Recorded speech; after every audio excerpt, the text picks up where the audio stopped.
இல்லையோ அவர்களுக்கு ஒருபோதும் முக்கியத்துவம் தராதீர்கள்.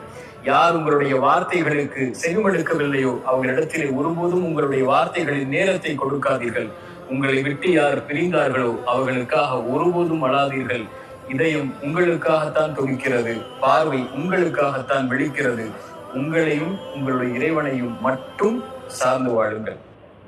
ஒரு நாள் ஆயிஷா ரலியல்லாஹு அன்ஹா அவர்கள் வீட்டிலே இருக்கும்போது அல்லாஹ்வுடைய ரசூல் வீட்டுக்கு வந்தால் ஆயிஷா ரலியல்லாஹு அன்ஹா அவர்கள் அழுது கொண்டிருக்கிறார்கள். என்ன ஆயிஷா என்று கேட்டார்கள்.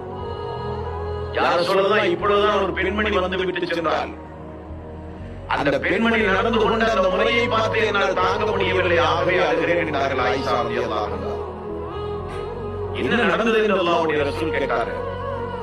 யார் சொல்லலாம், 2 கை குழந்தையோடு ஒரு தாய் வந்தால், நான் கண், அல்லாஹ் உனக்கு கொடுத்த நியமத், நீ என்ன நல்ல விஷயங்களுக்கு பயன்படுத்தல. எவ்வளவு நேரம் மொபைல் பார்க்கற எனக்கு எரியுது. கொஞ்சம் குரான் வாசிச்சா குளிர்ச்சியா இருக்கும்ல, தவறானதை பார்க்க வைத்தா கியாமத் நாள்ல அதுக்கு நான் சாட்சியா இருப்பேன்.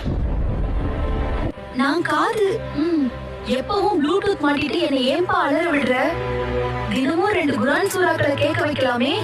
நல்லதை கேட்க நீ என்னை யூஸ் பண்ணலனா வீண் பேச்சும் பாவமும் கேட்டா கியாமத் நாள்ல அதுக்கு நான் சாட்சியா இருப்பேன்.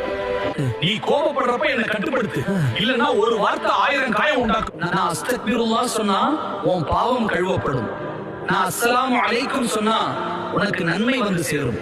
ஆனா நீ என்ன பொய், அவதூறு, காயப்படுத்துற வார்த்தைக்கு பயன்படுத்தினா கியாமத் நாள்ல நான் உனக்கு எதிராக சாட்சி சொல்லுவேன். நான் தான் உன் இதயம், நான் சுத்தமா இருந்தா உன் அமலும் சுத்தமா இருக்கும். நீ என்ன பொறாமை, கோபம், கெட்ட எண்ணங்கள் வச்சு நிரப்பினா உன் வாழ்க்கை முழுக்க அமைதி கிடைக்காது. என்ன திக்கு வச்சு நிரப்பு.